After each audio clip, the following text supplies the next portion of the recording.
Hi, welcome to the podcast for When the Curves Line Up for July 8, 2024, featuring the evening crescent moon. Please see the article that includes diagrams of today's events on the website at whenthecurveslineup.com. Text by Jeffrey L. Hunt. In Chicago, sunrise occurs at 5:24 a.m. Central Daylight Time followed by sunset at 8:27 p.m. Here is today's planet forecast. In the morning sky, the three bright outer planets, Mars, Jupiter, and Saturn, are along the arc of the ecliptic, the plane of the solar system, during morning twilight.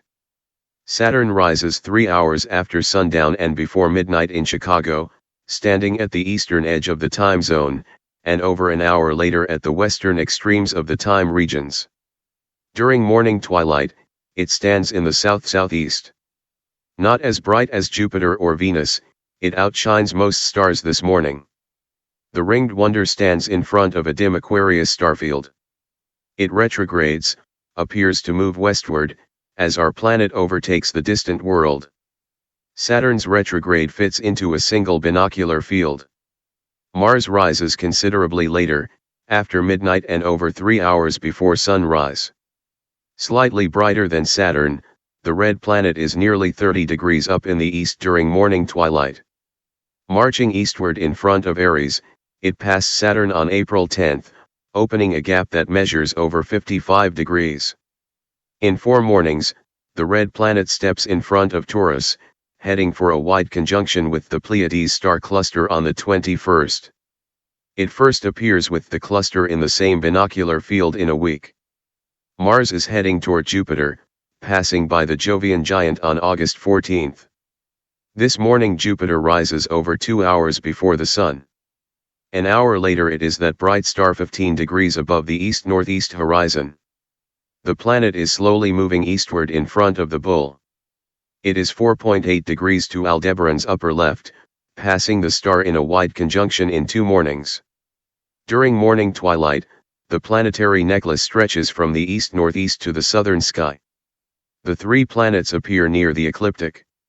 While Saturn is in front of a dim constellation, Taurus has bright stars that are easily visible without optical aid. In the evening sky, the crescent moon returns to the western evening sky for easy viewing.